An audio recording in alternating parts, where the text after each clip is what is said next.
Good evening, everyone. Welcome to A World Awakening. You know, I've done a lot of shows. I've done gobs of interviews over the years. I don't think I've ever been more excited to bring someone into the fold the way I am tonight. We have a very, very special guest. She is the new mistress of the farmhouse, mistress of the house. The next owner, the new owner. I told her the day that I met her that I knew this was meant to be. Uh, and I knew that she would, in so doing, purchasing the farm, would actually be starting a whole new chapter in her life and living into her own destiny. I absolutely believe this. And the reason that I do is because I've had the privilege and the pleasure of getting to know her over the last few months.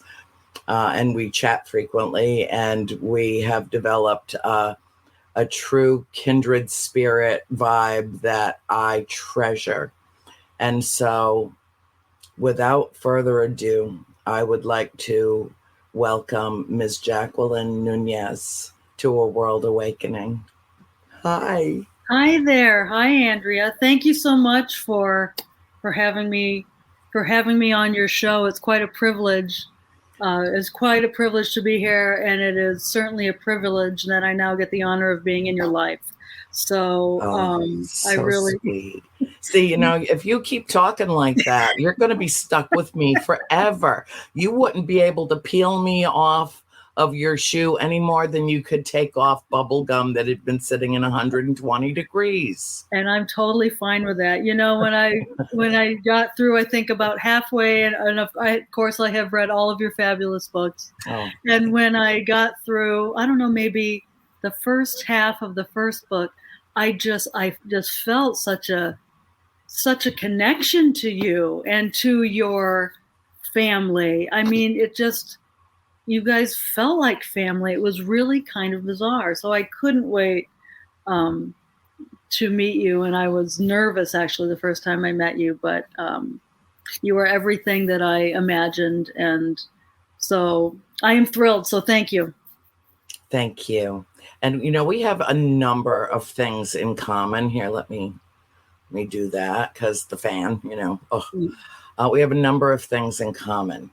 I believe on our first meeting, I told you that I have the world's most perfect dog, the Princess Peanut Buttercup, that she is the best dog on the whole planet Earth, the best one. And you said, oh, no, I think there's been some error, because I have the best dog, and her name is Princess Dottie. And do you happen to have Princess Dottie with you? She is lying right beside me. Oh, that's wonderful, because you see, my perfect dog is lying right beside me as well.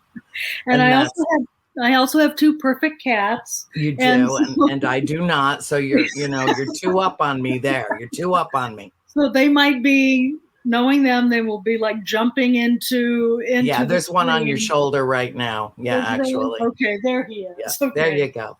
There, yes. There you go. So now, all of my pets are gray, so I am now referring to them as the resident grays. Well, that's wonderful.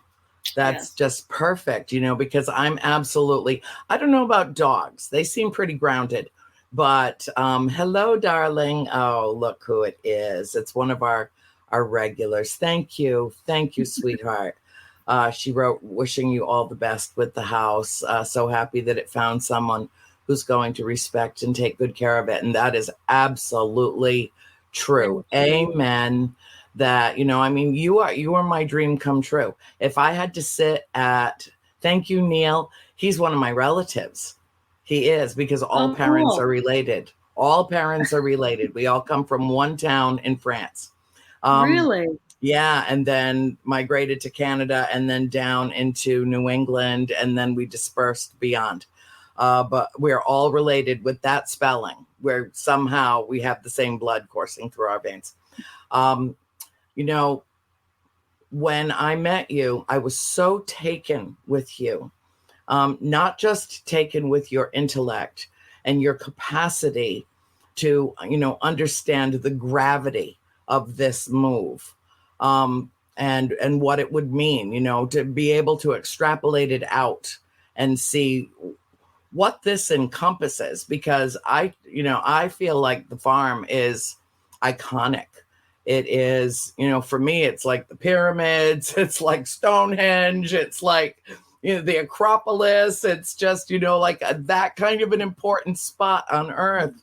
And I knew the instant that I met you that you were the one. You were the one. And I said it to you in the lobby of a hotel. And that was really just the beginning. And I've truly, you say it's your privilege, but no, really, it's mine, because I know that great and wonderful things will come from this. And I've shared my most heartfelt desire, in the paraphrased words of Madame Curie, which is at the opening of my show. Now is the time to learn more, to know more, so that we may fear less. Mm-hmm.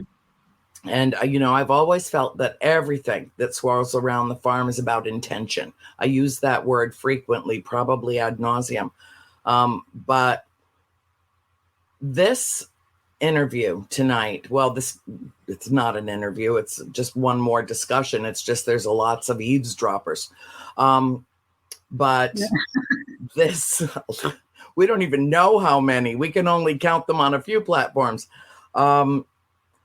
This pertains to the meaning of the show, A World Awakening, because I believe that you are part of that awakening. And I told you right away, this is you just living into your destiny. Just let it unfold. It's absolute perfection. And I know that you feel that too, in spite of any trepidation that you might have had. I hope that has just dissipated into the ether, and that you are completely and utterly comfortable in that house, because I have been with you in that house, and I know that the house loves you. And I think that's so beautiful. Well, I certainly hope that you are right, and I certainly hope that that the spirits certainly accept me. And as I just kind of want to touch on you talking about stepping into my destiny. I have a wonderful spiritual advisor who has been in my life for all of my adult life. And so when I first started, when I first saw the farm and put it under agreement, of course, I started having many conversations with him. And that was exactly what he described to me, that I'm basically stepping into my destiny. And I feel like I've been kind of preparing for this probably most of my life. If I look back on my own spiritual journey and what I've learned, and I was also, because I put it under agreement in September, we are now in May, so there have been many months, right, of preparation. I also feel like that things started happening in my life when I put it under agreement, to force me to really basically look at certain aspects of myself and make sure that I cleaned up certain aspects of myself and took care of myself in certain ways so that I would be ready for this. And actually something very scary happened to me at the end of October. I almost died. I had an event that I ended up, I was on a weekend away with my dog, with my perfect dog, Dottie. And we were hiking in the Hudson Valley, and I was staying in Kingston, New York for the night. And I had gone to a restaurant, and I walked out, and the last thing I remember is collapsing. And I wake up in a hospital, and I can't talk, and they're getting ready to intubate me. I wasn't breathing. I had walking acute pneumonia. And so I was intubated for about 15 hours. I was in ICU. and I ended up being in the hospital for 4 or 5 days. And they told me if someone hadn't called, like, you would be dead, Jacqueline.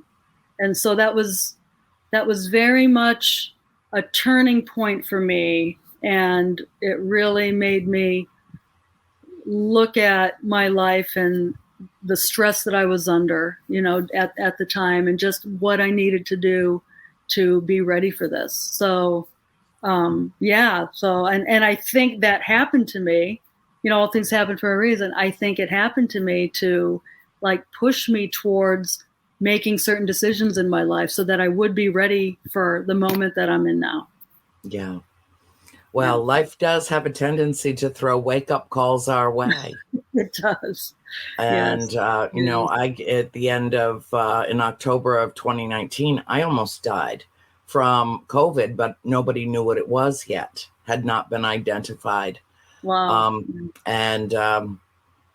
I was within hours of my vital organs all shutting down, falling like dominoes. So that was a pretty scary wake-up call for me too. And and then I took a considerable amount of time to heal and to get myself on the right track, and learned not to overbook, not to overcommit, not to, put myself out there to the extent that it became at my own expense. And you will find that path as well. And I'm right there with you. I'm right there with you. If you ever need anything, I got you on speed dial right here. Well, thank you. I mean, I definitely feel, just for all of you wonderful people listening, and thank you for being here. My profession for the last 18 years has been, I am a real estate developer in the Boston area. I've been building high-end condominiums for the last 18 years. I own my own company, and I've been hiring my own crews and dealing with banks and dealing with so it's been very stressful. And I think it was Serena, Andrea, when they were here filming, when I got to meet her, she made a comment about, and she was talking about herself and her own life, and she said something to the effect, when things start to get really difficult and you're banging your head against the wall and you just can't make progress, that is usually a sign that it's time for you to go in a different direction. And I'm like, that's so true, because I've been struggling a lot for the last few years in my real estate development, and I just couldn't figure it out. Like, why had it become so difficult? Why had it become so stressful? Why had it become so this, or why had it become so that? And I think it was the universe saying, because you need to stop doing it. You need to transition into something else. And here it is, right? Yes. And I've been preparing for it for so long. I've been looking at land.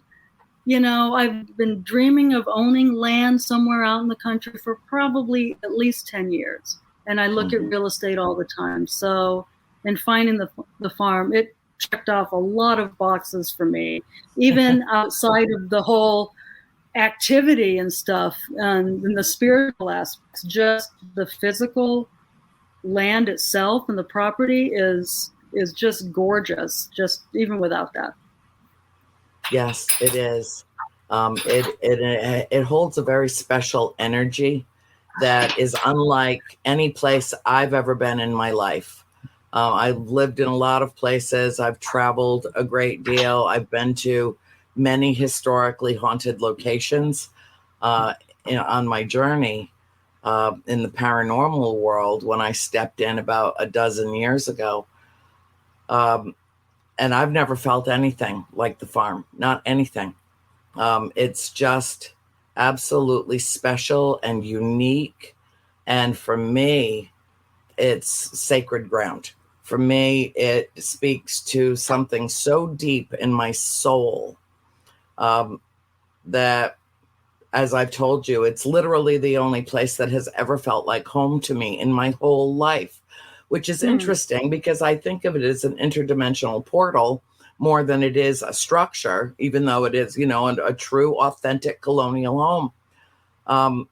And I also think it's interesting that what it taught me about me is that I'm more comfortable living in 4D in the spirit realm, 5D in the ET realm, and beyond than I am in this 3D realm that I find so incredibly oppressive and dense and heavy. Yeah. Yeah. And so when I'm there, it's something else entirely. I feel transformed while I'm there. I'm my best self when I'm there. And that is a real blessing to me. And another blessing, too, is that I get to introduce you and have had the pleasure already of introducing you to some of my closest friends, my nearest and dearest. I introduced you to Julie Griffin, Ken DaCosta, and Cody Despian and Satori Hawes. Actually, I think Jennifer introduced you to them before I did, but I reintroduced them. And it has been, it's been such a delight. It's been such a pleasure. But before we bring them on, and those, they're coming in to join us tonight for this rambunctious conversation. And Papa is here too. However, before we do that, I also introduced you to one of my friends, RJ Heim, who is a reporter for NBC 10 out of Providence. And he did a beautiful piece. I was so thrilled when I saw it. And I asked our producer here, Bill, and Bill, you can, just get that ramped up. But I want to share this with everyone because I think it's phenomenal. He did a wonderful job on this piece. You looked fantastic. You look really great in purple, by the way. I just thought I would mention that. And, well, so do I. So, Thank you, because I need to find a color. I need to find my color. Okay, well, you can have my color. I'll share it with you. It's fine. But anyway, yes, Bill, if you would be so kind, sweetheart. He's the man behind the curtain. He will run that piece so that everyone can see it. And then I want to bring Dad in to talk to you for a few minutes, okay? Okay, thank you. Okay. That Harrisville, Rhode Island house made famous in the movie The Conjuring has been sold again. Just 3 years after the last time, but for 4 times as much. The Night Team's RJ Heim conjures up the first television interview with the new owner, only on 10. Boston developer Jacqueline Nunez was drawn in when she saw the listing for this house in Harrisville, known for what some former residents and current investigators say is paranormal activity. As a kid growing up, my family, we loved horror movies. We just watched them all the time. So, of course, I loved the Conjuring movie. I'm also a deeply spiritual person. This house provides an opportunity for us to communicate with people that have passed. Ed and Lorraine Warren's investigation into what was happening in this house was the basis for the 2013 movie. Andrea Perrin wrote a trilogy of books she says tells the decades-long tale of her family's experiences living there for a decade. It's magical. It's a portal cleverly disguised as a farmhouse. It's multiple dimensions interacting simultaneously. For the past 3 years, Corey Heinzen, who bought the house for just over $400,000, has been renting it out nightly to those who want to see, hear, and feel for themselves. Doors opening and closing on their own, footsteps, knocking, the disembodied voices. Last night we had a black mist in one of the rooms. It looks like smoke. It'll gather in one area and then it'll move. I'm sure that there will be things that startle me. After crunching the numbers, Nunez says buying the estate for $1.5 million is doable. I want to be as historically accurate as I can. There will be no faking anything here. I'll be spending 2022 learning the business and then planning how to expand the business to afford more paranormal engagement. One of the conditions of the sale, interesting to note, is that the new owners don't live in the house full-time. Make sure that we take protections, that we are not inundated and overwhelmed with the energy here, whether good or bad. Nunez lost a brother a few years back and says through a medium has made contact and believes there's more beyond our current human experience. I believe in reincarnation and that we come back and that we have things to learn in any given lifetime. I've never looked at this in a scary kind of way, is certainly a great opportunity to explore and learn from the activity and energy that's going on here. RJ Heim, NBC 10 News 19. Wow. Hi, Roger. Yes. Hello, my dear. How are you? I'm good. How are you? What a pleasure to see you tonight. Yeah, it's more of a pleasure of me to see you. You're beautiful. Beautiful. Thank you. When are we getting you up here to Rhode Island? Whenever you say.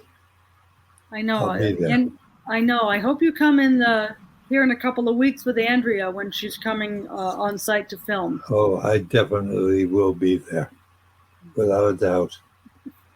But I found out something this afternoon that you've been all over the world in the past day or so. I don't know if I've been all over the world, but there Yes, have you been. have. Yes, you There have been have. a couple of. I'm There just is- waiting for these 15 minutes to be over. Well, from what I hear, you've been on MSN, which is an international news network on the Yahoo. internet. Yahoo News. Okay. Yahoo News. Yeah. Oh my gosh. You are getting to be quite famous, young lady.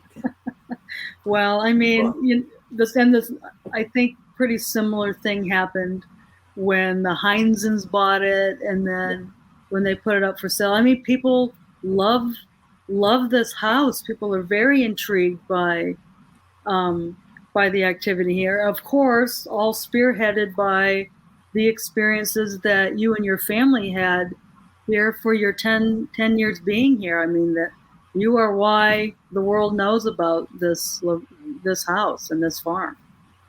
Yeah, from what I understand, we're pretty much the last of all the Mohegans that lived there for any length of time like we did. And we did experience quite a few things, that's for sure. Yeah.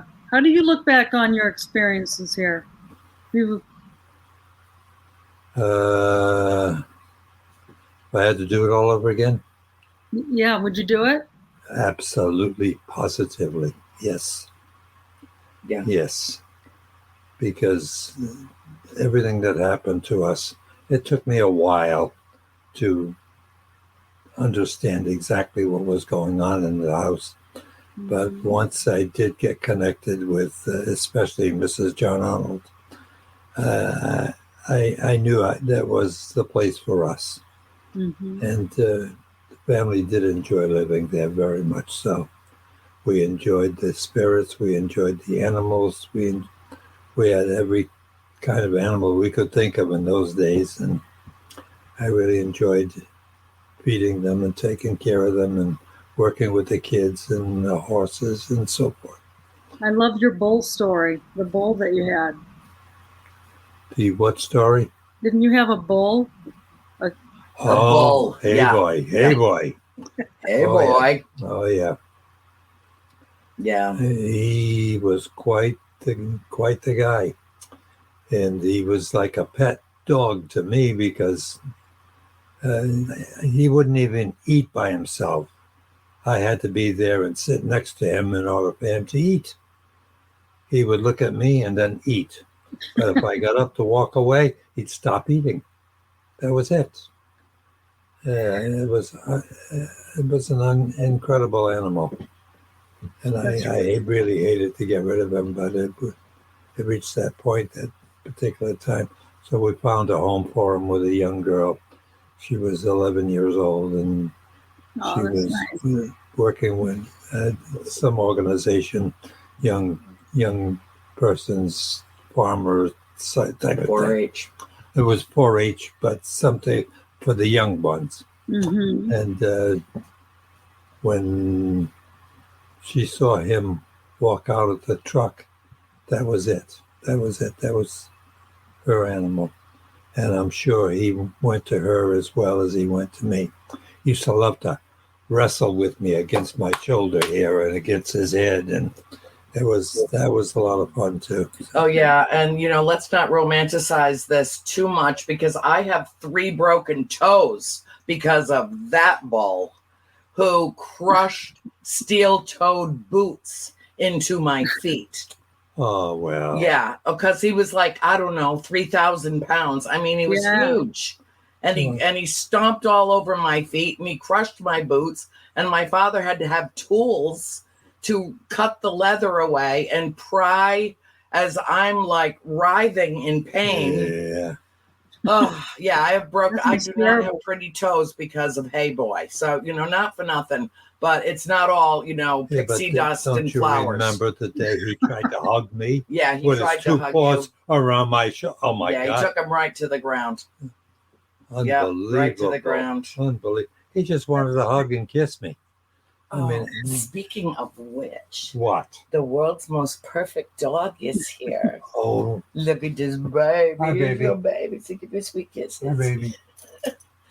Peanut makes an appearance on every single episode of A World Awakening. Yep. Even if I have to wake her to do it. Yep. You're my baby. Okay, go back to sleep. Oh, okay. Well, we're going to bring on our other guests and get cooking with gas here. And yes, absolutely, Ms. Jacqueline, he's coming with me. That's great. Yeah. Well, my dear, I'm just going to say one thing. Welcome to the paranormal family. Thank you so much. Thank you. I'm thrilled to be here. There you go. You are a part of the clan now. You are. There are paranormals and there are paranormals. We'll talk to you later, hon. Okay, bye, Roger. Take care. Thanks, Dad. Now, can you get me some ginger ale? And can you finish this? There we go. No, finish it. Just do it. It's in the witch glass. You'll love it. It's extra special. Okay, so that said, and my father is very fond of you. I'm so pleased that you've had a chance. You haven't met him in person yet. We've, done a few Zoom sessions, but, he's as thrilled as I am. He's as thrilled as my mother is and all of my sisters. I mean, I can't wait to meet the rest of your family, your mom and your sisters. I can't wait for that. Yes. And I appreciate how warmly you and your dad have just brought me in. That has meant the world to me that you guys have done that. Well, you are sincerely embraced, and it is it's your everything. I've talked to you about this. It's not just your stellar intellect. It's your heart. It's your soul. It's your light. It's your, everything about you just screams, it's like bingo, that's the one. She's the one. There it is. This is done. This is set in stone. It's so great. And I did have the pleasure. I think, am I the one who introduced you to Ken DaCosta? Yes. I am. Okay. So yes. I get the gold star. Yes. Bill, if you would be so kind to bring Mr. DaCosta in, I will let him, speak his piece about you falling like a perfect puzzle piece into this epic saga. Hi, Ken. Hi, Jacqueline. Nice to see you again. How are you? And Andrea, thank you for inviting us tonight. It's a pleasure to be here. Jacqueline, the first thing and the only thing really that came to mind when I knew I was coming on was to just tell you this. I've had the pleasure of being welcomed into a lot of historic locations in the years that I've done this. And spoken to a lot of the owners of these places. And when you're an owner of an historic place, you have everything that comes with it. There's the maintenance and the bills to pay. But when you become an owner of an iconic, famous, historical location, I think you cross that boundary from owner to stewardship. Mm-hmm. And there's a lineage here now. And you are the next in line, whether it's the Arnolds, the Perrins, the Heinsons, anyone who's owned the house, here you are now. And personally, I couldn't be more pleased that this house found you, or vice versa, depending on how you look at that. Mm-hmm. But this is part of the lineage now. And for all intents and purposes, you are the gatekeeper in this new era. And leaving it, and I hope you have many, many years of success and above all happiness there, because I think it's always been that kind of location that brings people. There's a curiosity to it, but there's also a joy in being there as well, especially when you're surrounded by like-minded people with the right intention. So I couldn't be happier from my own personal perspective. I just wish you all the best in the world. And like all of those who've come before you, you know, I wish you many years, but, you know, years from now when that time comes, you leave the place to whomever that's going to be in better shape than you found it. And that's how the lineage continues. So congratulations to you. We're all very happy. Thank you, and I appreciate your characterization of my ownership as a stewardship, because that really is how I look at this. I do feel very privileged, honored, and lucky even that that this farm and its legacy is now under my guidance and in my hands. And even though I do feel it's part of my destiny, I still have a deep appreciation for the events that have enabled this to happen. So I take it to heart, and I take it very seriously. And I do feel like I am a steward of the place. Now, I am brand new, even though I'm a very spiritual person and I've always had an interest in the paranormal, I am very new to your community. And I have so much to learn, right? And I'm sure I'm going to make mistakes. But I really do look forward to, you know, seeking advice and guidance from those of you that have been in this for a long time, and just whether it's just logistics about things, you know, just as an example, right? I do have a lot to learn, so I will be relying upon many of you to kind of help me along, you know, as I kind of figure out the business model, figure out what to do, what types of activities to support, maybe what not to do. You know, so much of this is also what not to do. And so I need to get that balance right of what to do and what not to do. Yeah. If that makes sense. That we're all happy to share past experiences. Those of us who have done or embarked, you know, have done what you're embarking on right now. But I mean, in the end, we're all still seekers. You know, believe me, we're all still learning as we go along, because there's so many doors to open. But, you know, as we chatted briefly at the house during the film, you know, rest assured, I speak for a lot of us within our organization and outside of our organization. You know, Jacqueline, we are there for you. We are there through, you know, the good times, bad times, whatever it may be, but we avail ourselves to you. So all you need to do is ask. And thank you. That's the truth. Hi, Annie. Hi, Ken. Well, you know, one of the reasons that I was so happy to introduce you to Jacqueline is because you learn as you get older that there's, you know, not a lot of people that you can implicitly trust. That late night phone call that you might have to make, or just reaching out for a friend, you know, that level of trust and inclusion.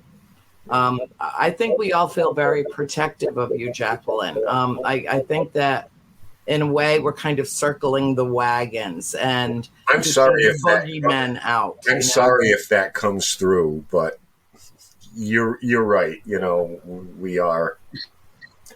You know, that's wonderful. Thank you.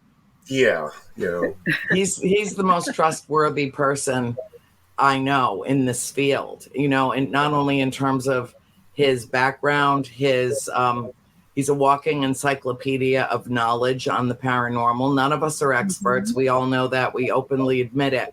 But there are very few people who know more about this field and who have done more research than Ken. So he's your go-to guy on so many different levels. It's ridiculous. I'm the one whose shoulder you cry on. I'm really good for that, patting you on the back. It'll be okay, honey. It'll be all right. He's like, yeah, what do you need answered? What do you need vetted? What do you need? What do you need? And he's got it. And I think, and that you bring up a great point, because part of my process and challenges, if you will, because this is a new industry for me, I don't know people, right? I mean, I've spent the last 18 years cultivating a team. These guys on my construction crew, I've been working with most of them for 15 to 17 years. I mean, once and I'm a very loyal person, and they've been very loyal to me.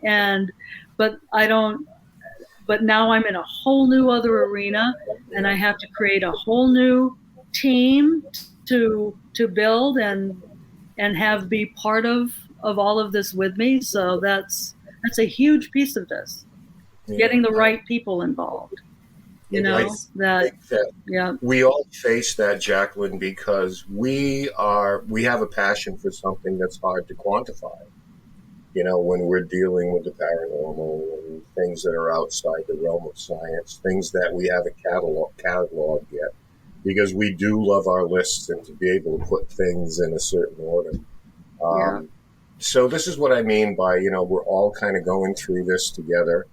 And the community, by and large, tends to embrace people who have, the right heart, the right intentions. And I know it's something for me in the brief time we had to chat, because there was a lot going on that day. I felt that immediately. So I echo Annie's sentiments. And I know Jen Heinzen is in chat today, and she seconds that herself. They knew right away that you were the one. So it's something, I guess, to be proud of, and I was just so happy to welcome you. Thank you, and I'm glad that you just brought up Jen and Corey. First, I really appreciate their trust in me they had a lot of people to choose from, right? And I thank them profusely for passing off this incredible opportunity and this incredible legacy and history to me. And I want to acknowledge them here, because they have done an amazing job in the time that they have owned this and opening it up to the public and really allowing people to come in, because as we all know, that wasn't happening. And the business that they have started, that I'll be taking over, they've done a great job. They always like to tease that they're terrible business people, but it is just absolutely not true. I mean, I'm taking over their systems and they have so many great things in place. There's such great bones and structure here that they built for me to build upon, that, I mean, they deserve a lot of credit. They deserve a lot of praise, and I love them both a lot. I absolutely second that. I have worked closely with them over the last 3 years. And, I only vaguely knew them, like, hi, how are you, at a paranormal conference that we happened to attend as I was walking through. But when I really got to know them, I knew how much they loved the house. Mm-hmm. And Jennifer and I have a very, just such a sweet sisterhood. Mm-hmm. Corey's too tall. I can't really reach up, and he's all hidden behind the beard, and I can't really, get on in there. But Jen fits right inside my arms, and I'm so in love with their children. Yeah. I give her all the credit. No, but with their children, that I've frequently offered to just simply take them off her hands and adopt them. Yeah. They're such, you can tell an awful lot about people by the kids they raise, an awful lot. And when I first met Madison and Kyler, I was so taken with their maturity and their grace and their really focused way that they approached the farm and the happenings there, but they were also incredibly forthcoming about their emotions, about regarding the experiences that they had there. They weren't guarded, they were just open-hearted. Yeah. And I see those same qualities in you as well. And I think you have to be that to coexist with the farm. I think that you have to have that kind of simpatico, that kind of intimate and essential longing and desire to be there. And they did the whole world a favor. And no one can deny that. They did the whole world a favor. They liberated that house. And they let people who wanted to love it as much as they do to enter that sacred space and to have their own experiences. And I will remain forever grateful to them. Yes, and they did it in a very authentic way, without ego. Yep, no pretense at all. None. And they're going to continue to be involved in the business. They're going to be helping me staff for the foreseeable future. They'll be coming and staffing for a week, a month. In fact, Corey will be back here on Monday to do to do the staffing for the following week, and that's how I'm going to staff it, like one week on for someone, 1 week off. And also Madison is going to be doing live stream events. Now she's so sweet and she's so smart. She has a huge following, and she does a great job with her online streaming, her TikTok. I mean, she's hysterical. So I really look forward to keeping her involved and helping her grow her business, right? So, so I really look forward, and I'm thrilled that they're all going to remain involved. Well, and the nice thing is too, none of us are getting a day younger, and eventually, we're going to need to pass the torch. And in some respects, that has already occurred. And on that note, I would very much like to welcome Cody Despian and Satori Hawes to our broadcast tonight, whom I adore, and they both know it.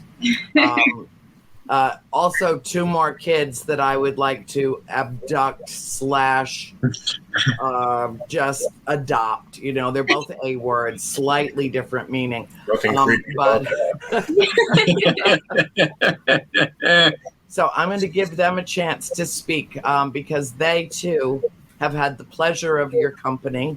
And now I feel that they know you in heart as well.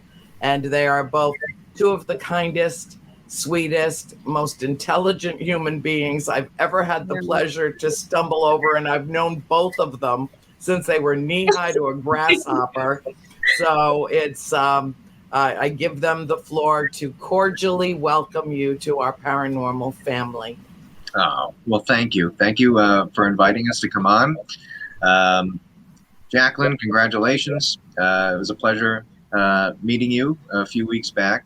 And thank you. I think the house is such a magical place. And I'll let Satori speak in a moment. But, without that house, we've made, I guess you'd call it a family. We met people that we would have never met if it wasn't for the farm. And you're going to soon find that out, that relationships are going to be made there that would have never taken place anywhere else. So that place is just magical. One of my favorite things to do is walk the property and walk over the bridge where the stream is, and just absorb the energy that place has to give. You know? Beautiful. Yeah. Oh my gosh, it sounds very muffled for some reason. Jacqueline, thank you so much for everything, for having the kind heart you do.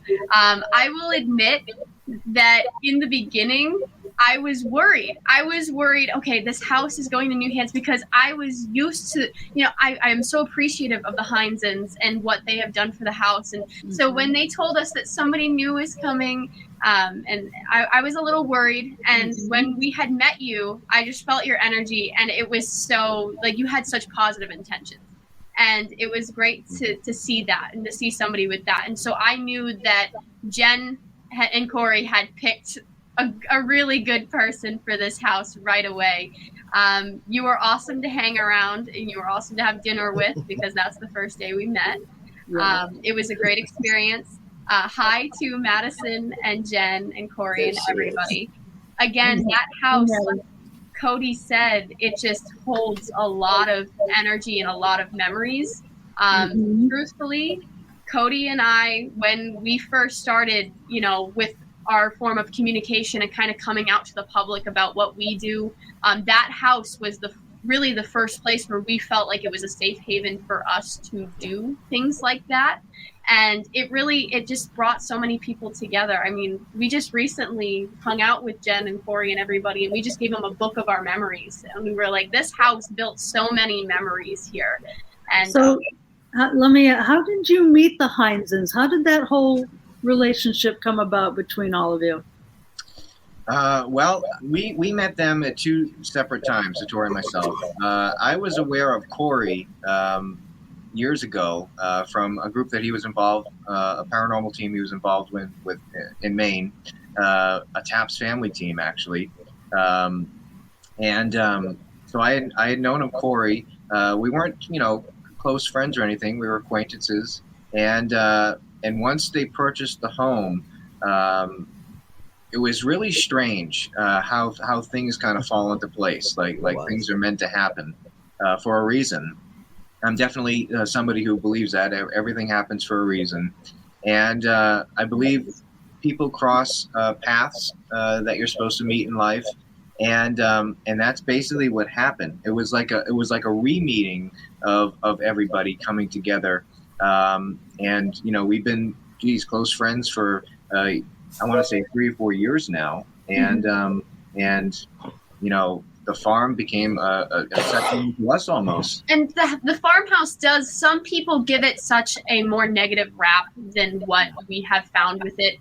And this house has brought us together and has given us so many positive memories and so many things that, we can't even begin to explain. So I'm just happy that a positive person has this house. Thank you. I know that's one thing that's been kind of hard for me to reconcile a little bit. The negative, how people just want to focus on the negative perceptions of the activity. As I have witnessed a lot on the YouTube videos and stuff of people that have done some investigations there. So I really look forward to helping change that perception about the house. So I really appreciate hearing you say that as people that have done a lot of readings from the house, and you've communicated with a lot of spirits at the house. And I love your method. I mean, it's amazing. I was so impressed. I had never experienced any sort of reading like that before. With you guys, and that was just amazing. Oh, well, thank you. And yeah, like you said, I definitely appreciate the fact that you're heading in that direction, which is wonderful. Unfortunately, in this field, as you'll find out, fear sells, and that's probably why you see a lot of videos that have that negative aspect as the primary focus, because that's what people seem to grasp onto, unfortunately. But that house has so much history that you don't need that. You just don't need that. If you tell the history the way it is and the way it happened, that's a beautiful story in itself, and that's what people should pay attention to, rather than the negative stories that have been perpetuated over the years. In time, you're going to see it all, and you're going to learn to pick through some of the people that are there for more negative intentions. And yes. And those are, and that's kind of a little bit of what I was alluding to earlier in terms of that everyone is new to me, right? People can contact me and I will have no idea who they are, right? Mm-hmm. So yeah, that'll be a learning curve to me. I also hope and I want to believe, right, that as the perception of the energy, as we start to change it, right, that the activity actually can be very beautiful here, that it's going to attract a whole different set of people that perhaps have stayed away from experiences here because it has only focused on the negative. So I think it opens up a whole new market of people that will see the beauty of energy here. Yeah, just I mean to interject on that a little bit, Jacqueline, because it's something that bothers me deeply, because it's never actually ever, I think, going to totally dissipate as far as people's preconceived idea of the house, basically because of the movie and now a franchise. So there's always going to be that attached, for better or worse. But I think that at the end of the day, whatever decisions that are made always have to be in the best interests of the house. It might not make everybody happy, but I think if you put what is in the best interest of this location above everything else, I think things will take care of themselves.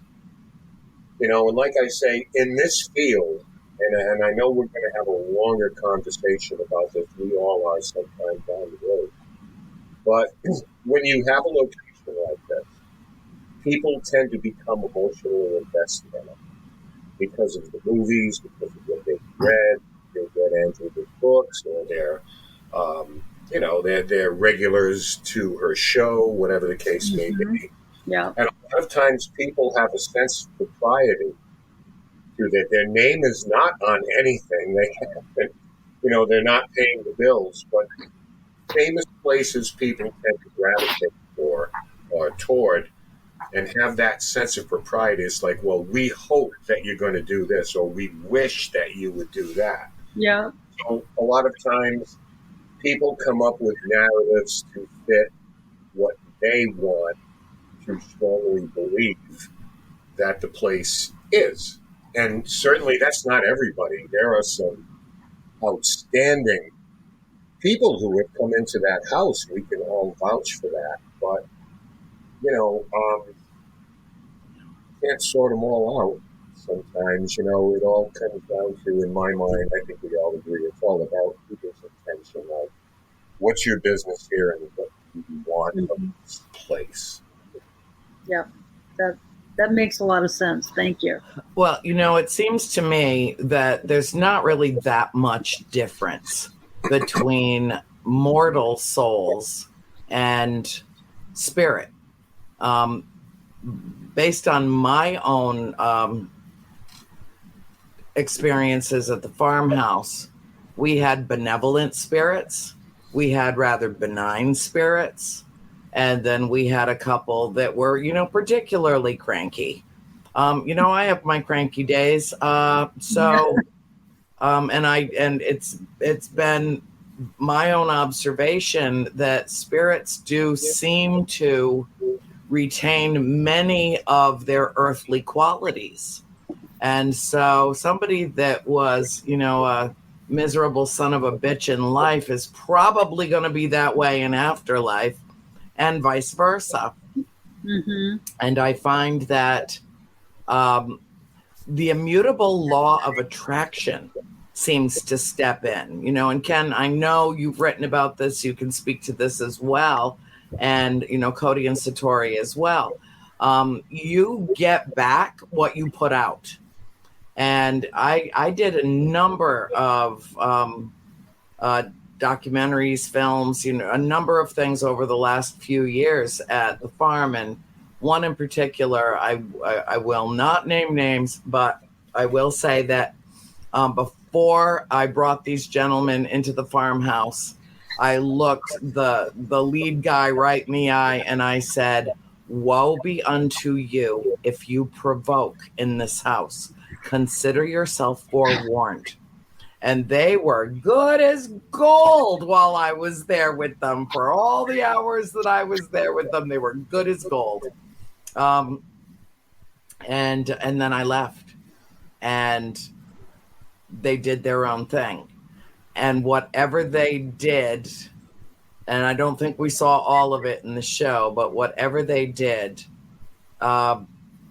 made them so sick they had to cancel their next shoot in their series.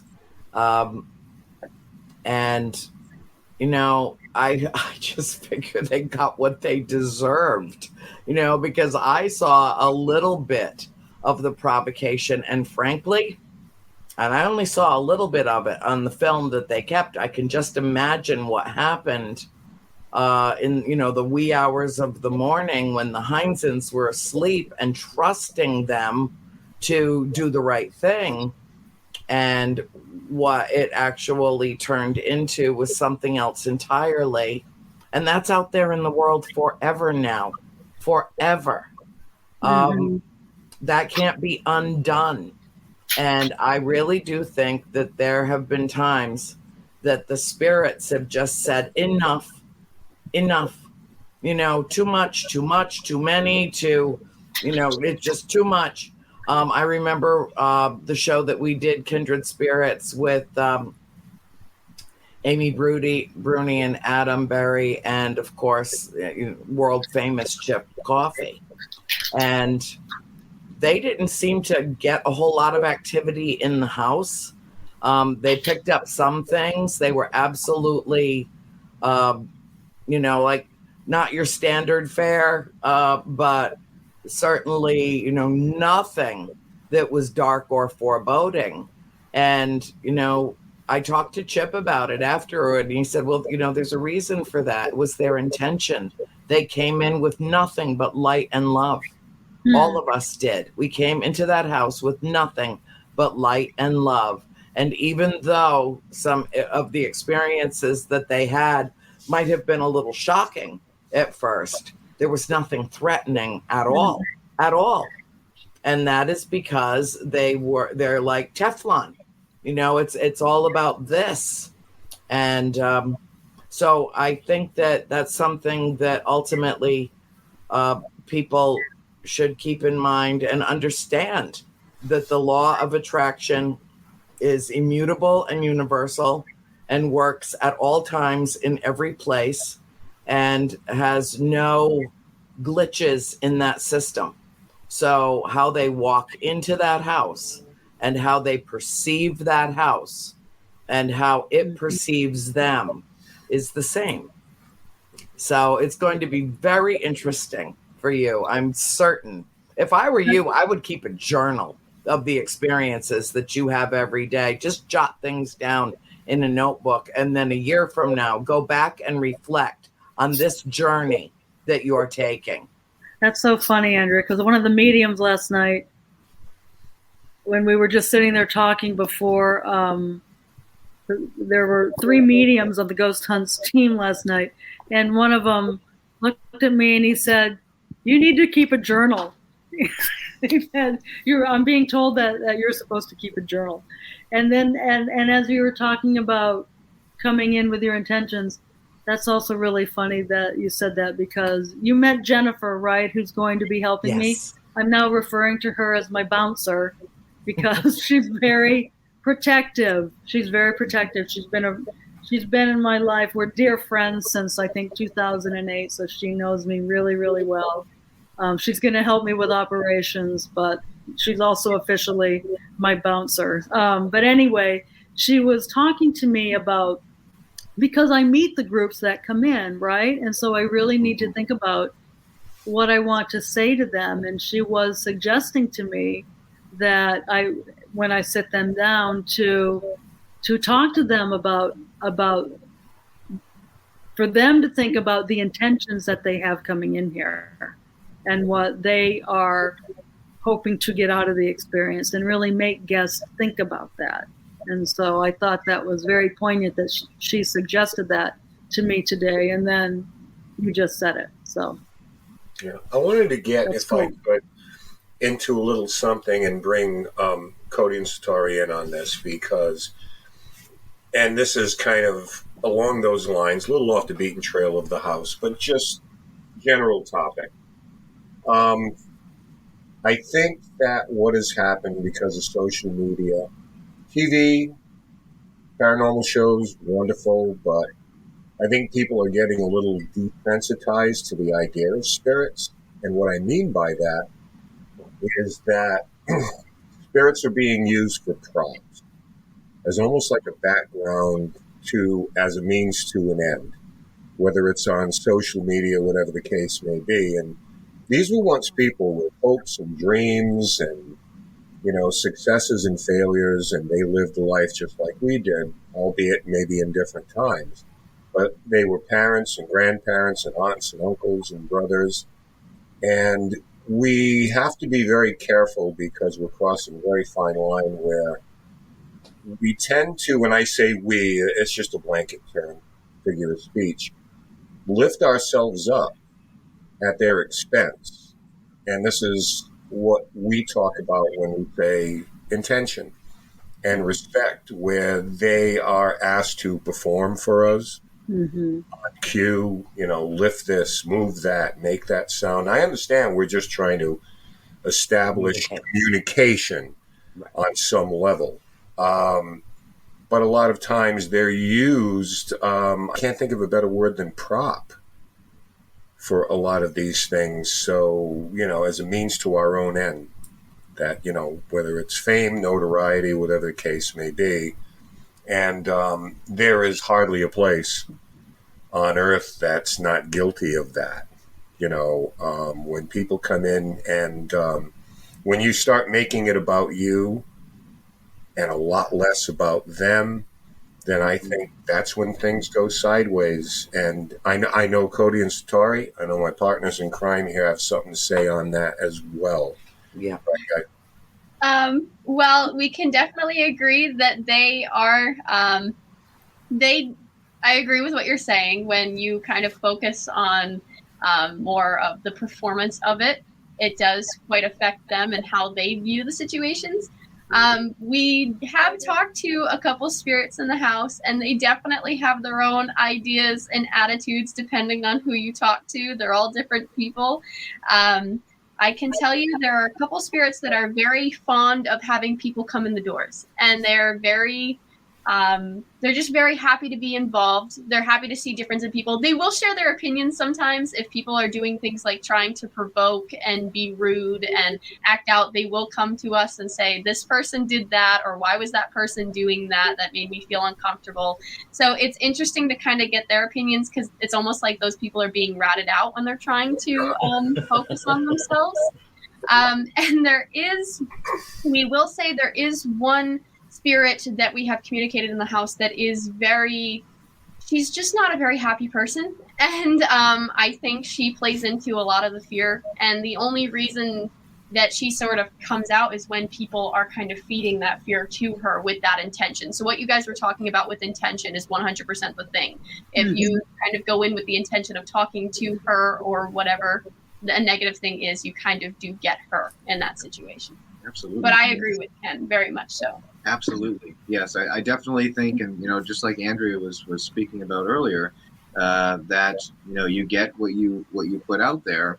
And I think just the human energy, living energy, has a huge part in the experiences that happen as well. Because we found just because there isn't anything at the house currently like the parents endured when it was their time in the house. We've, and Ken, you'll agree with me on this, we've done cases where houses, the whole energy changes as soon as new people move in. And sometimes it changes for the good, sometimes it changes for the bad. And I think we've noticed a shift over the years. And I saw Keith Johnson pop up And it's amazing to think that next year will be 50 years since they first walked through the door of that home, and how much has changed in the history that has been built since they came in. 50 years is a long time for energy to change, and unfortunately, more people do pass away, and you have different property changes and things like that. So I think the house has definitely shifted over the years. And Jacqueline's ideas for the house, with more positive intention, kind of cracking down on that, making sure it's more positive use and spiritual and things of that nature. I think that's really going to help. And I think it's going to be a strange adjustment for them in that sense, because they're going to go from almost just seeing investigators to having a change, like, okay, there's more searching for this and more interaction with this kind of energy and what's going on. So it might be different for them, but I think they're going to like it when they start seeing how it's going. When you set that down, and I can tell you this, and they can back me up, we've done a lot of these things in a lot of different locations over the years where we allow the public to come in. We currently do it. We've been at one particular location for 11 years, and we very rarely encounter anything like that. We don't, because it's pretty much a given thing. Don't walk into Rise Up's place and do that. Yeah. Because Ken or somebody will probably throw you out a window. Yeah, Ken's a good bouncer, too. But I think that you establish that, and if nothing else, by word of mouth, in plain English, it's just kind of like, we're going to this place, and these people are there. Don't bullshit them. Yeah. And once that's established and that's passed on, then it eliminates a lot of those problems. So I want to tell you guys a really cool story that happened to my real estate broker from Coldwell Banker when she was at the house and they were taking photographs to prepare for the sale. She was talking to Jen and Madison, and they were just, talking about the history of the families and stuff. And Bethany's father had passed maybe 4 or 5 years ago. And so Bethany goes home and she flips on her computer, and Madison is doing a live event. And so Bethany tunes in, and her father comes through. I think Madison was doing the Estes method. Mm-hmm.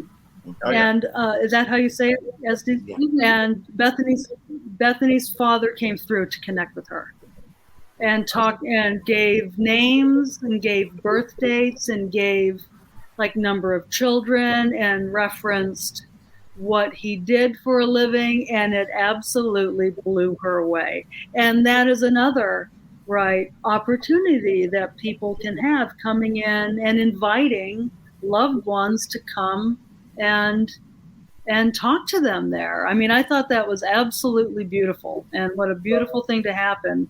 I just thought it was incredible. Yeah, that place is magical. That place So is magical. thrilled when you shared that with me earlier. And I shared something that happened when I was with you in the house. And Madison had no idea. Jennifer is saying she didn't even realize who the reference point was. Right. I mean, it's magical. And like Cody and Satori, they're doing a session at the farmhouse, and a spirit comes through with a name nobody recognizes. Nobody recognizes it from my books. It's the name Joseph. And so as they're looking at each other like, should we know this name? Doesn't Joseph say, Nancy used to call me Manny, or Nancy called me Manny? I'm like, okay, it's been 50 years since we lived, since we moved into that house. More than 50 years, and we're still learning about the spirits through an entirely different methodology that nobody even dreamed of. And Cody and Satori weren't even sparkles in their parents' eyes when we were living there, because their parents were children. And it's You're saying we're... I know it's amazing, but I didn't tell Cody or Satori this. I wanted to share this with them on the show tonight. But when I was at the house a few weeks ago with Jacqueline and a film crew, one of the teams that I work with out of the UK, I had an experience, and Ken was there. And I won't divulge too much because I feel absolutely certain that the bulk of this is going to end up in the film that we shot. But I will say that Ken was talking in a very tranquil, very loving, inviting way with the spirits in the house. You know his voice. It's like all velvet and butter, and it's just, and he's just talking to them with such kindness and reverence and respect. And it was so lovely, Ken. I never got to tell you that, but what you said, the words that you shared in that house, that shifted the energy. It did. And I just felt like something wonderful was about to happen. And I was sitting on the sofa and I closed my eyes and I said, she's behind me. She's behind me on the hearthstone and the fireplace in the parlor. Right. And then for a moment, Cody and Satori, I wish you had been there so that you could have witnessed this. For a moment, I could see everyone in that middle room through her eyes. And she was looking from the parlor into what used to be our dining room. And all she could see was a room full of ghosts and apparitions. And she was standoffish. And so I told Ken, and he invited her into the room. I invited her into the room. We both told her that it was absolutely safe and that everyone there would be completely welcoming to her. And every gizmo and gadget in that room went off the charts. That's all that I will say. For about 15 minutes. Wow. That's amazing. That is amazing. Off the charts. Like I had never seen anything like it. And I could feel her. She literally came from that room and put herself right in front of me. I got that chill. It wasn't awful, but I could feel the temperature change in the room. A number of people did. Yeah. And we had an experience that we captured on film that was absolutely beautiful. That is amazing. But part of it was, my dear Jacqueline, because you were there too. There is a shift in the energy, and what you brought into that room, what Ken brought, and then everybody else that was involved in that particular shoot, we were all basically working with the same intention. And so it was like a kumbaya circle of love in that room that night. And she felt comfortable enough to step into it, even though she saw us as the ghosts. Well, and that is phenomenal. It was the one time where, and I don't know who was responsible for it. I think I had said something with Serena or somebody, but where we were all in the room together. Like the whole collective consciousness, everybody pulling on the same end of the rope. Because what happens invariably at a lot of these places is that everybody splits into groups and then buys and competes for the attention of the spirits there. Mm-hmm. And if you put yourself in that position, I mean, how would you feel? You're just kind of like, well, I don't know who to go see here. Mm-hmm. But sometimes the groups can be a little large, and it may be daunting and a little intimidating to have all of these people calling on you. But when everyone is in the same room and they're sharing that same groupthink, that same mindset and everything, the results of that can be amazing. And I've seen it happen time and time again where everybody is just focused, on everybody just concentrate on what you want the result to be. And there can be some amazing things that are happening rather than, scattershot. Everybody, no, forget them. Come and see me. I'm in this with you. And it gets to be a little chaotic. But that particular night, I will say this as far as gizmos going off. You know how I feel about gizmos. I'm kind of like this on. Mm-hmm. At that time, Cody and Satori, you know what I'm talking about. When we're talking about spikes and things, we're talking about an extended period of maybe 10 minutes where you get the kind of spikes if you were standing on the power line. Yes, It exactly. wasn't just a little beep, beep, bleep, buzz, buzz, light come on. This was like flattening the needle out and staying there for 10 minutes. Wow. At a place that we had swept previously and got absolutely nothing flatlined there. And just for that period of time, and as quickly as it came, it went. It was time to say goodbye, I guess. Wow. That's cool. That's unbelievable. That's cool. Yeah, she just dispersed into the ether, and I didn't have a sense of her anymore.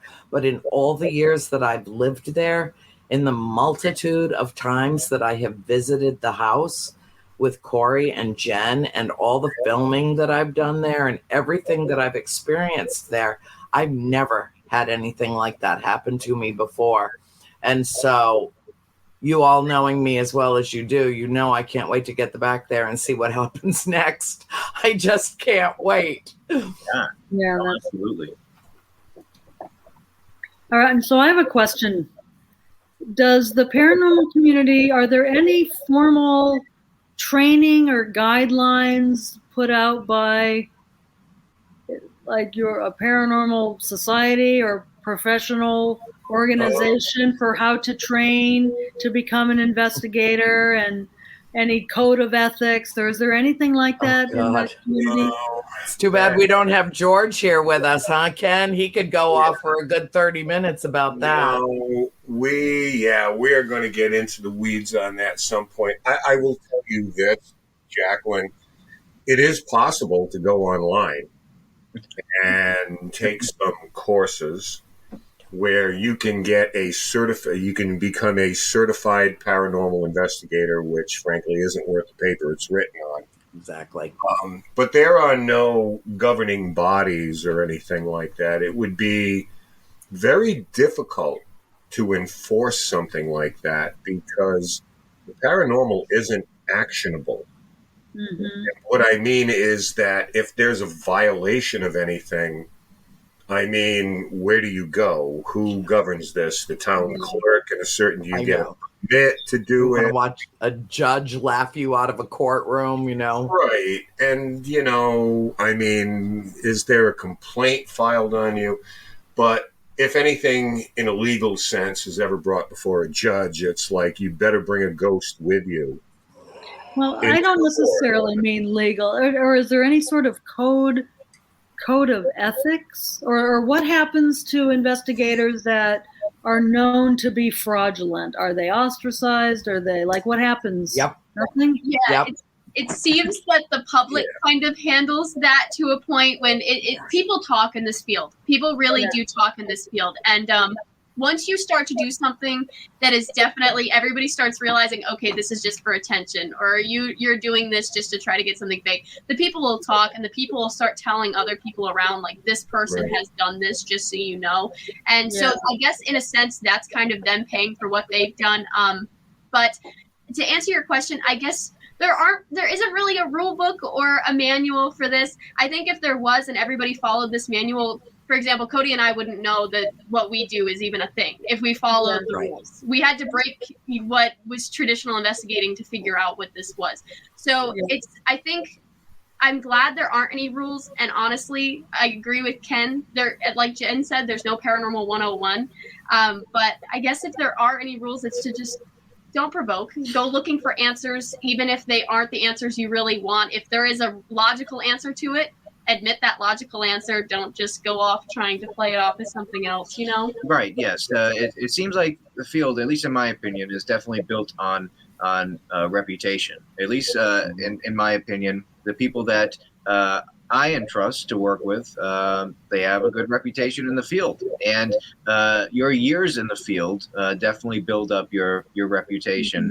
And like Satori said, people do talk, and the community is definitely an entangled one across the globe. Literally across the globe. There's so many paranormal teams that you can't even keep count now, and everybody does it differently. And like I mentioned before, you're going to find this. You're going to have a lot of teams come into the home, and everybody's going to do it differently. Every single team does it differently, and they each have their own code of conducts. I mean, they each, if a team is formed well, they each have their own code of conduct, but no team is pretty much alike when it comes to that, because every person is different, just like your friends group. Every person that you meet is different, that you come across, just like every team is different. And sadly, Jacqueline, no matter what you do and no matter what route you take, some people are not going to be happy with a certain route, and some people are going to say, I know better and I can do it. Yes. And so you just do you, and you're doing it right. Yeah, when it comes to that, it's pretty much self-governance. It is self-governance, self-discipline, self-policing. And I'll tell you one thing, you want to know, telephone, telegraph, tell a paranormal person that you know about somebody fraudulently falsifying evidence, they become persona non grata so fast in this field that they might as well just go dig a hole and crawl into it.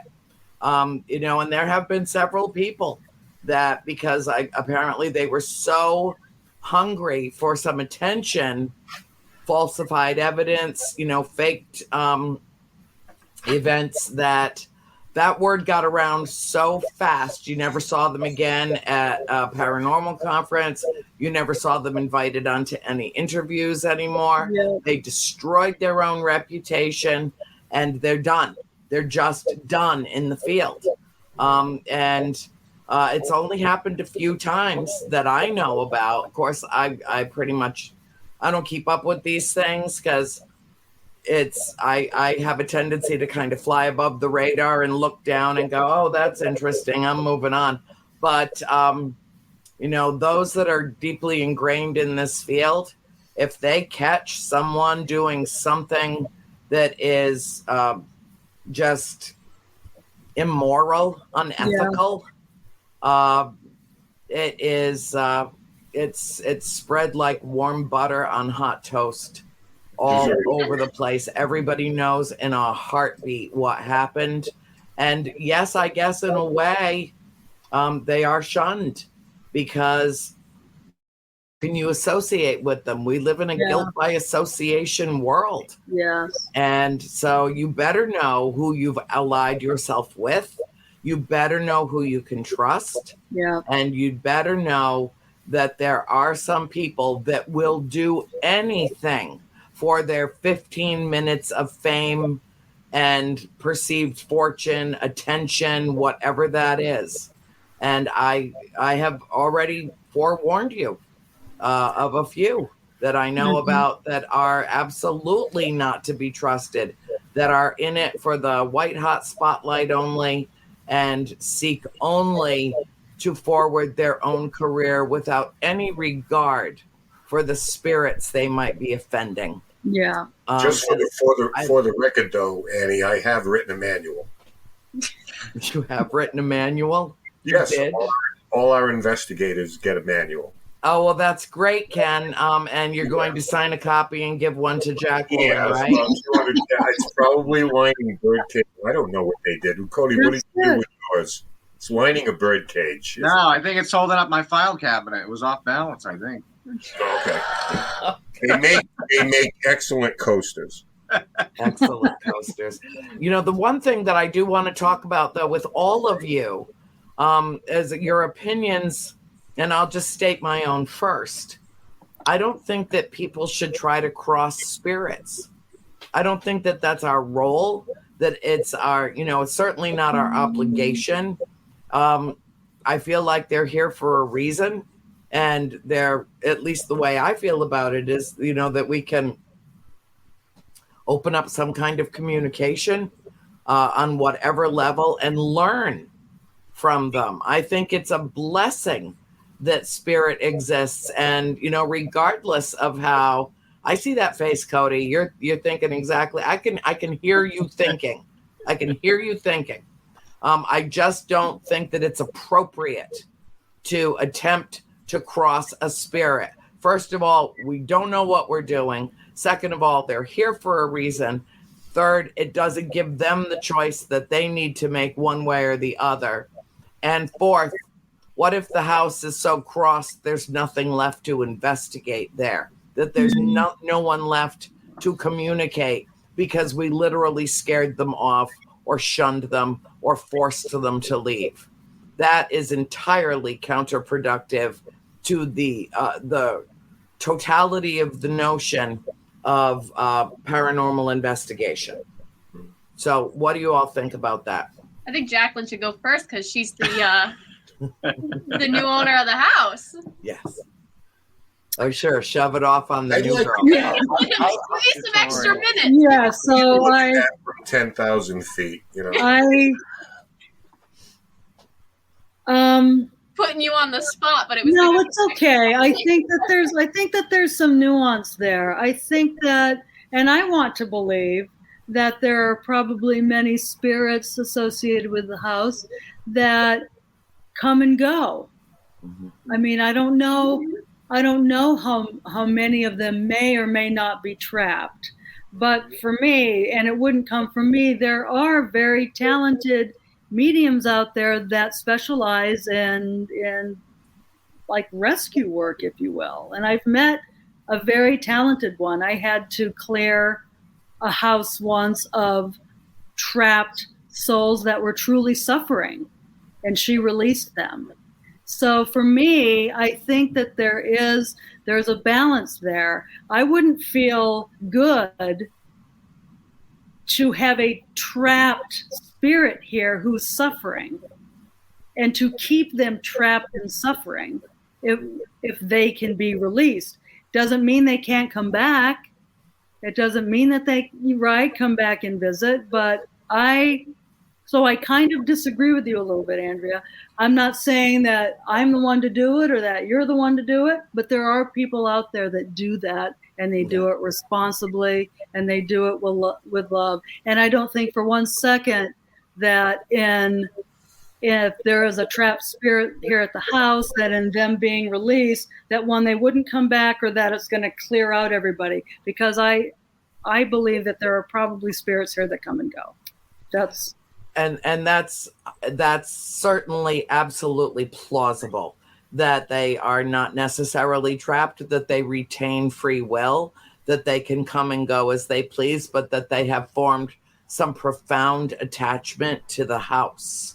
Mm-hmm. The way that I come at this is, this was their house first, and I think that they should get to make that decision for themselves. To me, it's very respectful. But yes, if I knew that there was a suffering spirit, I absolutely understand your point of view about that.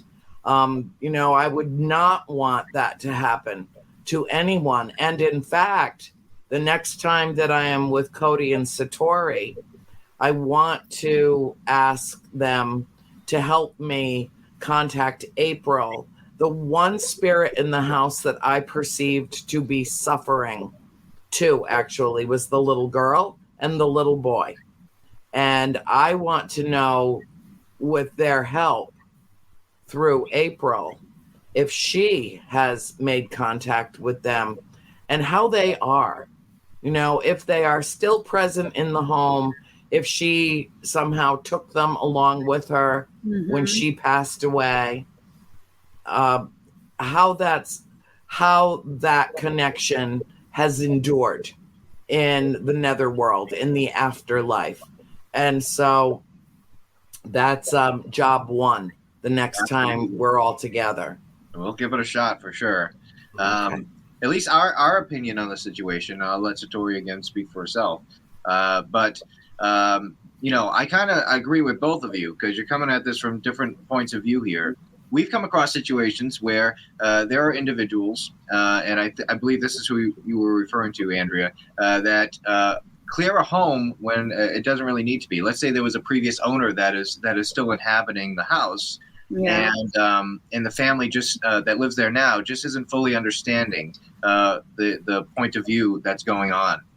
There are individuals that their sole practice is to clear any place that they walk into when it's a place that these spirits belong.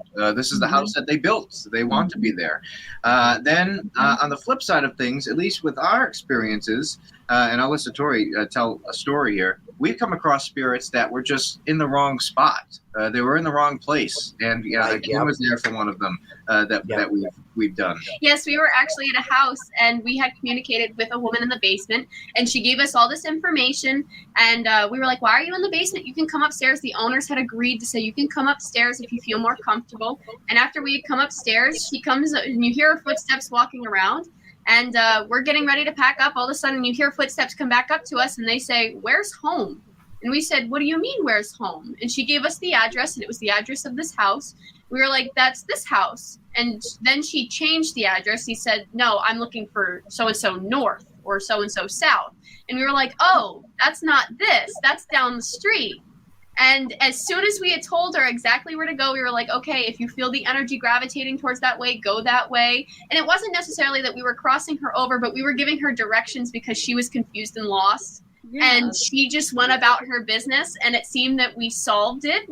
And it was actually a very funny encounter. Ken was there for it also. So we have encountered lost spirits or spirits that don't really know what they're doing or why they are where they are. And I think it does help sometimes in certain situations to kind of give that nudge or that information. So it's a really interesting thing. We have encountered spirits in the house, the house particularly, Jacqueline, where they have said that they got there. They remember how they got there. It was kind of confusing for them at the time. And it was almost like they thought they were somewhere they shouldn't be, but then they felt comfortable. And they were like, I can come and go. I can come and go as much as I please. I don't really know how I ended up here. I'll tell you what I know, but I love this house a lot, so I'm going to stay here. And I'm just going to look over it. So it's really interesting how it works. It's like, do I want to stay lost? Do I want to stay confused because this is more fun than where I was? So it's a hard thing. It's a hard thing. It really is. So we do agree with both. And everybody's made like the points here. So all I can really do is just put a bow on this. But I think there are spirits, Jacqueline, that are trapped or grounded is another term we use. I think the vast majority, in my experience, and in working with Cody and Satori and documenting what we have over the years, I think the vast majority are of free will. But I think there are spirits that are trapped, but maybe perhaps not as many as we think.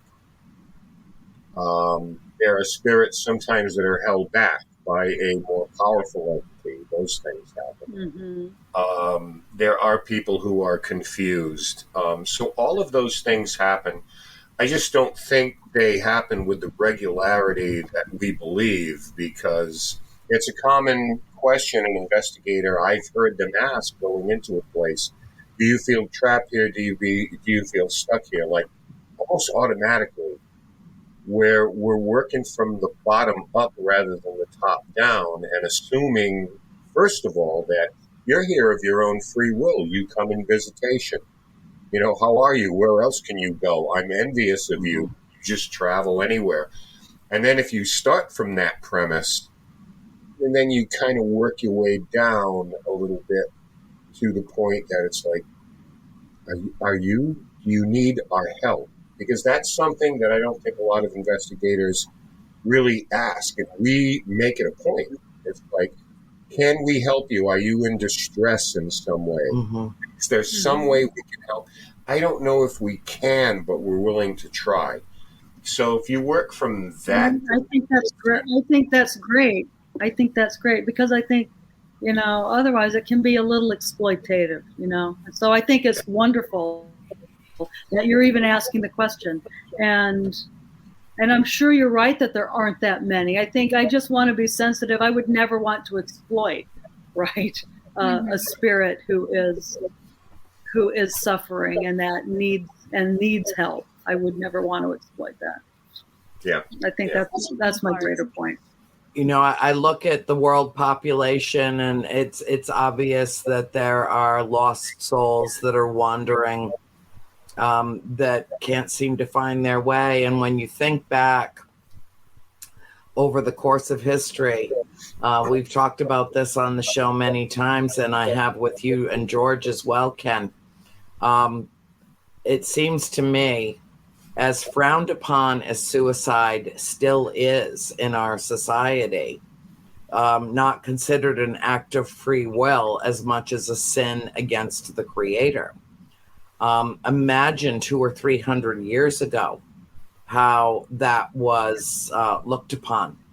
And so I have to wonder how many spirits are wandering as earthbound souls because they claimed their own lives in an act of desperation, and then they were afraid to go to the light because they didn't know if it was the light. They would be judged.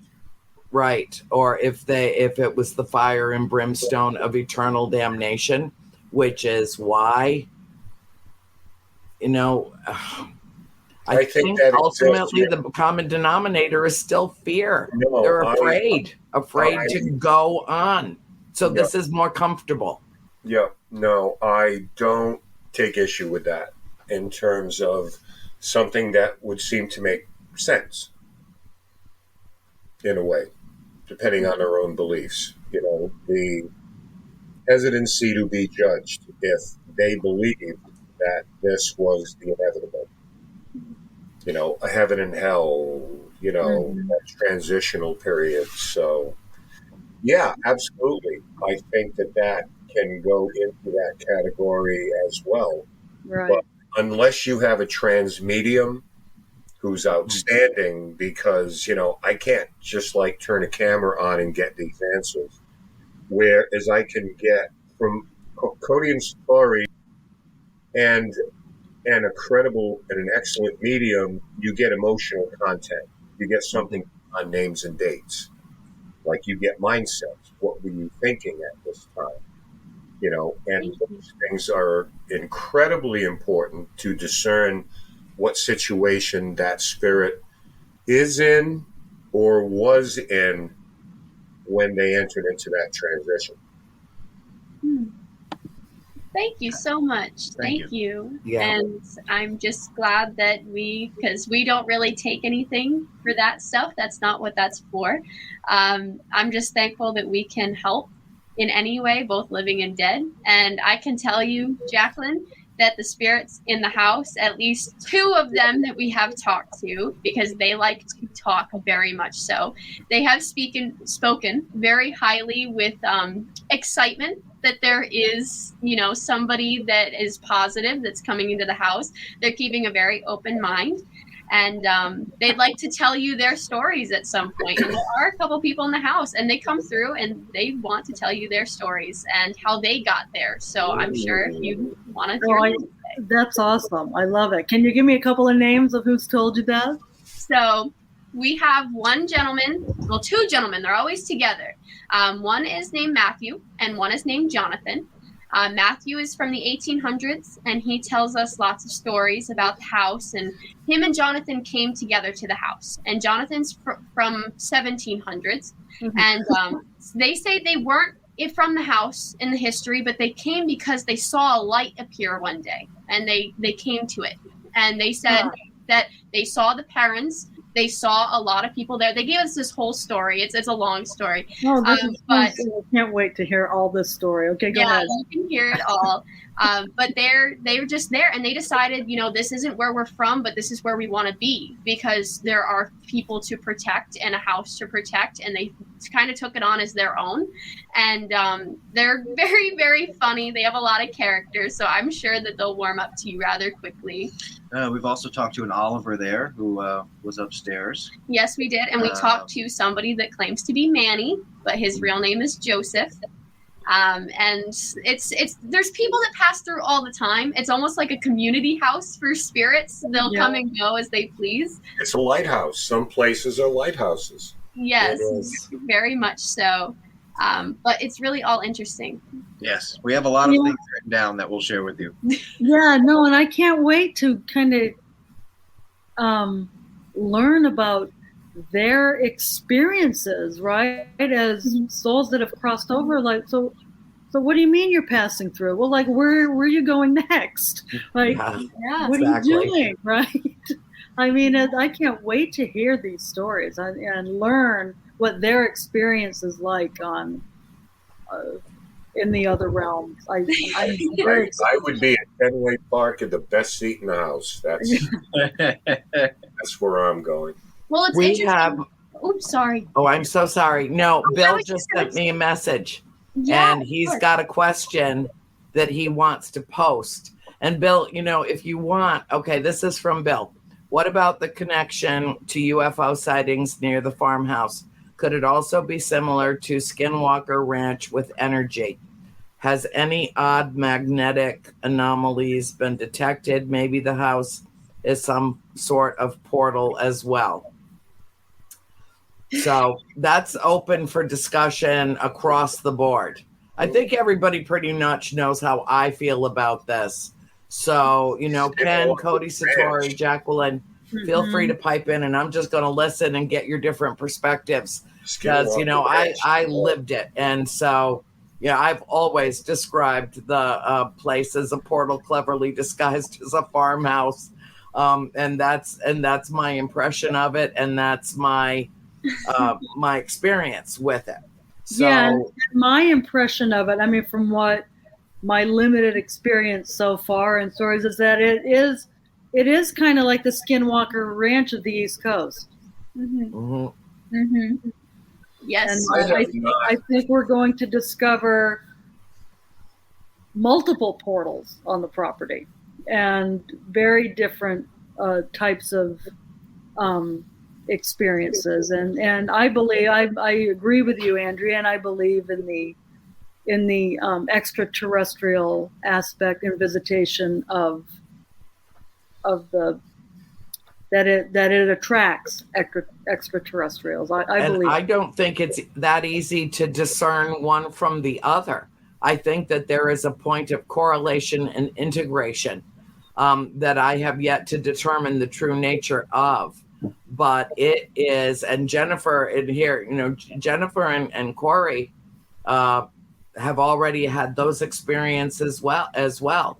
And so it is, it's just a fascinating cornucopia, kind of a hodgepodge lodge of ethereal extraterrestrial activity. And if you think about it, spirits are extraterrestrial in that they are no longer earthbound physical vessels. Yeah. And they've transmuted and through this transformation, they have attained an entirely different foundation of existence that does not require this physical form and yet still embodies some characteristics of their former physical self. And no one can explain that. No one can explain why we saw a little girl dressed in linen one time and then in her green velvet finery the next time. Since when do spirits change clothes? I know, that's amazing. That is amazing. There's so many more questions than answers. But when it comes right down to it, and I'll just close with this and then let Ken and Cody and Satori comment. To me, I mean it when I say the answer to every question is love. If you leave that open, if that stays open, then it becomes a conduit like Cody and Satori are for spirit, where they can literally take it in and then impart it in one line of its energy, its existence, its consciousness, and tapping into that unified field of consciousness. I think if answers ever come, that's how they'll come. And I'll say it again, I believe that Cody and Satori are the future of the paranormal, and I am honored and proud to love them as Auntie Annie, and to see and to watch what they do, where they go, because they have such great character. They're going to take this field afar, way more than any of us old folks like me and Ken. And I think we're born like 6 minutes apart. We did our part. We've put things out there and tried to put the bricks into the foundation, and they're building a castle. This all the way into the clouds. I mean, this is a very, very exciting time for this field. And so your timing coming into it as the new owner of the house is absolutely perfect timing. But I will let them address the question as well, because Bill's question is very well founded and absolutely significant to the field. Yes. If to answer the question, the ground itself holds a lot of energy, and I can tell you, being there, Cody and I, and I'm not to speak for you, but I think we've experienced it. When we go, it's just like a battery refills. There's some weird things that goes on. I can't tell you how many weird things have happened to us in that house. Either through our method and just in general, we've seen things, we've experienced things, and yes, we think that the house is some sort of draw. It's some sort of lighthouse, like Ken said, where things just gravitate towards the energy. If it's not the house, it's the land. And we've encountered spirits. I mean, we haven't talked to aliens yet. We're not that lucky. But I'll introduce you. It's no problem at all. But we have encountered spirits that have spoken of such incredible things. They've said, there have been spirits that have interacted with each other. There have been, for example, Jonathan came to us one time and was like, there is a Native American person outside. There are Native people, and we didn't see it. Obviously, it's something that only he saw. It was something only he was encountering. He's like, they're around the house a lot. And the Nipmuc tribe, that was their land originally. Yes. But it's like time is overlapping each other over there. And there's something with the house and the land where there are energies overlapping, and they're all experiencing different times, different experiences. And we're just there for the ride. I can't tell you how many times there have been spirits coming to us going, do you see that too? And we're like, no, we don't see what you're seeing. And so it's like they're experiencing just as much as we are. It's something we don't really understand. Right. Wow, that's absolutely. amazing. I think there are places across the world that definitely hold this energy better than others. And I agree. I definitely believe that the Conjuring property, the Harrisville farmhouse, definitely is one of those places. You have the sacred Native American land, you have the geological makeup, and we've found, there's been studies done on this, and I know Ken has looked into this as well, where the geological makeup of different properties has a huge role in the activity that plays. You have places like the Stanley Hotel and Blind Frog Ranch and Skinwalker and all these places that have this strange geological makeup that kind of is like flipping on a switch for paranormal activity. And to sum it up, bear with me, I think the property is like a head of lettuce, with all of these different layers that you have to unfold. And I don't think we've gotten to the center yet. I think there's still a lot to find out. Okay. Well, it's a lot more elegant to call it phyllo dough, pulling back one layer at a time. Okay. As a baker, we're going with that metaphor, okay? Not lettuce. He's trying so hard. Well, I think for me, I mean, I haven't had, the experiences I've had there where I've been able to document a very terrestrial to this point. So I haven't had that anything as far as, a UFO experience. Not there anyway. But Cody pretty much summed up, my questions about the place, and it's geological, because a lot of these places share certain commonalities. I know that I had planned at one point to do a geological study, but it didn't work out. It was some really bad weather. It was last Halloween. I was going to take soil samples. I was going to look into data like tectonic plates in that area, if they're shifting, if there's an energy release, things like that. Just barking up that tree, getting away from the supernatural for a minute and see if all of this factors into the supernatural, cause effect type thing. So I'm still curious and interested in doing something like that to see what the land holds, and if that possibly plays into light phenomena and things like that, and how those type of things can affect us physiologically. Just like moons and everything around us, it affects us physiologically, as does the geological makeup of an area. So it may not be supernatural, but it's fascinating to me nonetheless. Yes, it is. And what's absolutely stunning to me is that 2 hours have gone by and that we actually have to say good night. This has been truly inspirational episode of the show for me.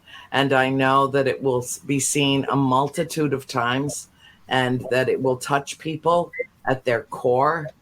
It was a truly uplifting thing. I think that we're living at a time when paranormal activity, supernatural, the existence of the supernatural is more significant than it ever has been. That people are really seeking something beyond their mortal existence. They're seeking truth about an afterlife. I've always said the happiest people I know are obsessed with death, but not really. They're really more obsessed with searching for proof of the existence of an afterlife. I already know there's something beyond our mortal existence. Absolutely. I want many, many other people to have that same sensation and to feel that. And I hope that they gravitate to the farm as if it is magnetized. The immutable law of attraction. Boom. It's in place. This is going to be an extraordinary journey for you, my dear Jacqueline. And I cannot thank you enough. I cannot thank you enough for sharing yourself with our extended paranormal family this evening. I want to thank Cody and Satori. Ken, of course, you are my beloved brother. Those are my kids over there. They're my kids. And I didn't even have to birth either one of them, which was great. And my father just waved good night to everyone. So on that note, I thank you all from the bottom of my heart for being here on the broadcast tonight. And I so look forward to the next time that we're all together at the magnificent Richardson Arnold Estate in Harrisville, Rhode Island. And on that note, I thank all of our viewers. Love you all. Bless you all. We'll see you next week on World Awakening. Good night. Good night.